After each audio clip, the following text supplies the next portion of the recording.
Alright guys, how's it going? In this video we're going to be talking about Trent Alexander-Arnold, Mo Salah, Virgil van Dijk and Steve McManaman. Now, if you watched the football the other day on TNT, Steve McManaman made some comments about the contract situation of those players. It was a while ago, I haven't got around to talking about it until now really, but I still want to talk about it.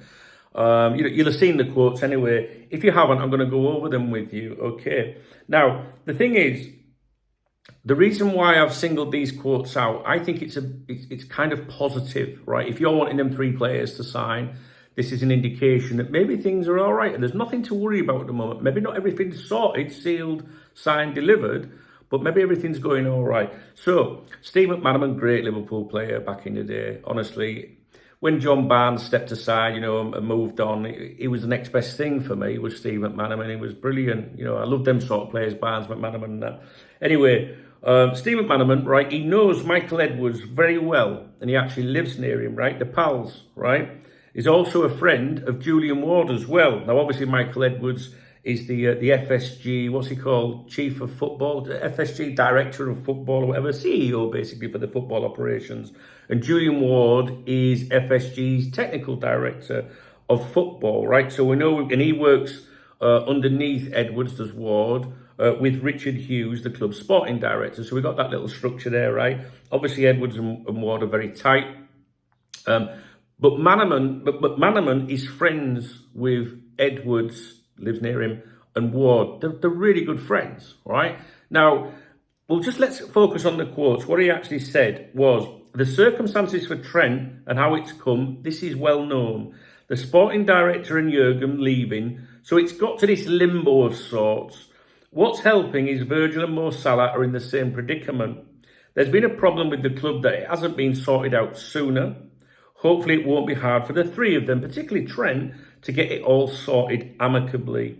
I know they've all been talking in the club. I've been talking to the players, so it's well on the way. The club won't say anything until it's signed, sealed and delivered. Hey, I just said that, signed, sealed and delivered.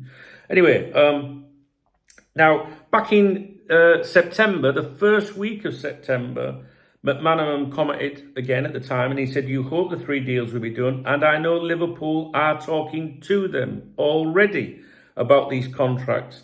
Now the transfer window is out of the way.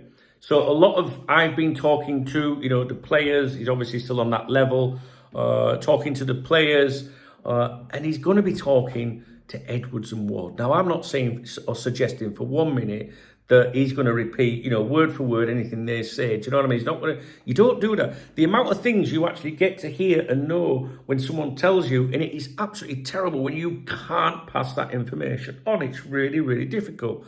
But you've got friendships at stake, and if you've got a really good friend, and they tell you something in confidence in our lives, in our normal, peasantry lives, the bottom of the ladder, we're not millionaire footballers, are we? But, if you get a bit of gossip off a pal, you say, don't fucking say anything, Dave. But, you can't, can you? You're itching to tell your friends and that. So, it's not a case that he can come out and he's not going to repeat anything. And he's not really said anything there wrong, has he? Do you know what I mean? To his mates. He's a pundit on television. He said, I'll talk to the players, and, I know things are going on. So it's not rocket science to say that things are going on or to suggest that. But I believe what he's saying. And I would take comfort from this. I really would. He said... about speaking about Edwards, in that this is in the past. This is much earlier in the year. McManaman speaking. I spoke to him, Michael Edwards, the other day. Yeah, I spoke to him the other day. Little things like that. Because he lives by me and I see him regularly. The same with Julian Ward as well. I know Jules very well. They're friends of mine. They are friends of mine. They are friends. So, of course, they're going to have little chin, how's it going? Is it all right? Yeah, yeah, not to worry about, blah, blah, blah. Little bits here and there. So he's not going to convey exactly what was said, whether it's positive or negative, but you can't help as a human being to, he's not going to, put it this way, he's not going to say, things will be going on and there's no, worries, blah, blah, blah. If there's all sorts of shit going on in the city, like, oh God, I don't think, he would just not say anything at all. So For me, this is a positive, right? And we'll go over the most recent quotes just one more time because we'll get a little reminder, right? Because you probably forgot what I said at the beginning of the video, right? The circumstances for Trent, now it's come. This is well known. The sporting director and Jurgen leaving, so it's got to this limbo of sorts, right? So that sounds like someone said to me, like, oh, we fucking Boy George leaving and Jurgen going. There's fucking commotion. We're trying to get everything. Do you know what I mean? It's like one of them conversations, because it's interesting that he said that there's this limbo situation because no one else has said this. Nobody, right? What's helping is Virgil and Mo. They're in the same predicament. There's been a problem within the club that it hasn't been sorted out sooner, right? Because we're going back to the Boy George days, George Schmacker or whatever. He'll get blamed for everything, won't he, poor sod? But I don't think I would have wanted to commit that period either, to be honest with you. Hopefully. So the hopefully is him saying, like, well, I don't know for sure, but hopefully it won't be hard for the three of them, particularly Trent, to get it all sorted amicably. Do you know what I mean? So hopefully, it won't be too hard to get it done amicably. That means there's a little bit of like, for it to be amicable, you've got to be like, all right then. Do you know what I mean? So the little bit of give and take and all that. I know that's a statement. That's not I think. I know they've all been talking within the club. I've been talking to the players. So it's well on the way. So they're giving him little updates of what's going on, right? The club won't say anything until it's signed, sealed, and delivered, right? So, and that's exactly how it should be. I know Arne Slot said today at the press conference, and he's sick of being asked about it all the time, but it is a distraction. He shouldn't have got into this situation. And just because this is positive, in my opinion, I think that's positive.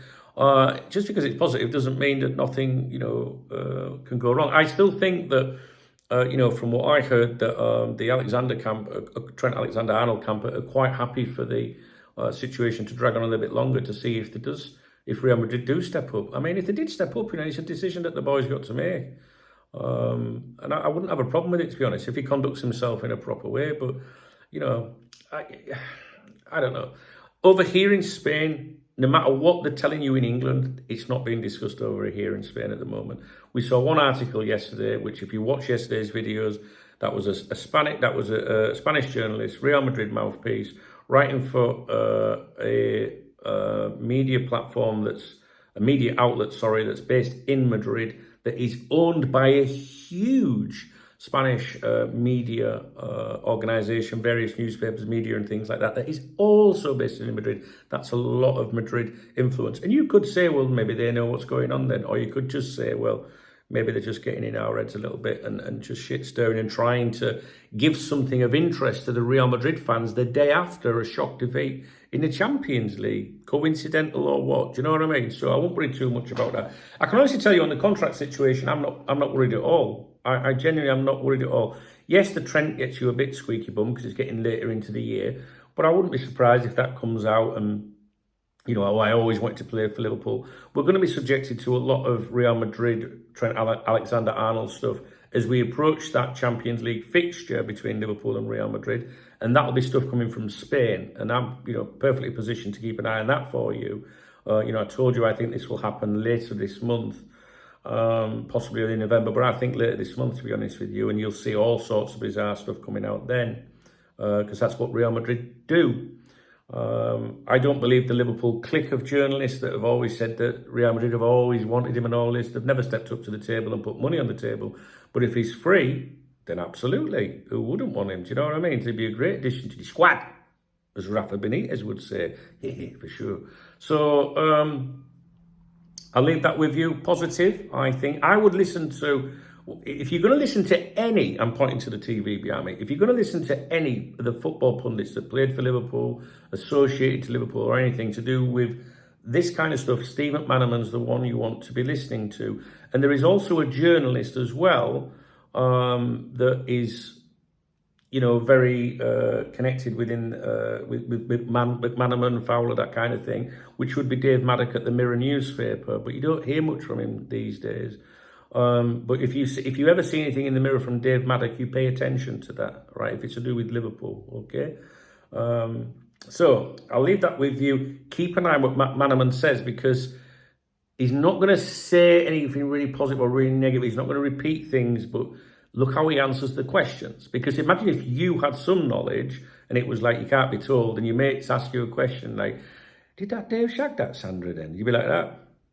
No, not that you know what I mean? So you could go to watch the eyes. You're going to watch the eyes. Right, I'm off. Oh, dear me.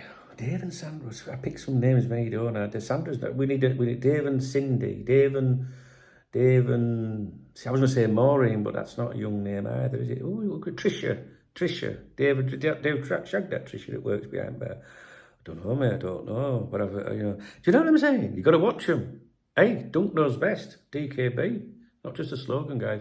Now, if you appreciate this video, if you've enjoyed this video, please thumbs up this video. No, go on, do it. All right, leave me a comment if you've got a comment, if you've got anything to say, all right, if it's sensible, all right. I know I'm fat, you don't need to tell me, all right. If you want to buy me a beer, or a coffee, you're not getting out of it if you're a Muslim, you can click on the super thanks button underneath the video, the love art thingy-majiggy, or read the video description. There's other ways in the video description that you can support me as well. And you can follow me on social media. That's right. All the links are in the video description. The newsletter's in there. I sent one out yesterday. Lots of replies to that one. People like it, guys. My newsletter is going like that. It's growing all the time. That's how my website started. Before Cop Talk was born, the website, it was a newsletter. But then newsletters died out of interest, but they've come full circle again now. So it's just like, it's nothing fancy. You know what I mean? I just like to go to Cafe on Corner and type up some stuff, my thoughts and that, right? So you're missing out if you're not on the newsletter. It's one poxy email, do you know what I mean? I'm not trying to sell you out in it. You won't see any adverts in it out there. Yes. Someone comes up to me and says, I'll sponsor it. I'll fucking take every penny I can fucking get at the moment, guys. You know what I'm saying? Winter, innit? Winter's coming. All right, have a great day. I'll be live on here today at 2 o'clock and 7 o'clock this evening. All right, guys, take it easy. All right.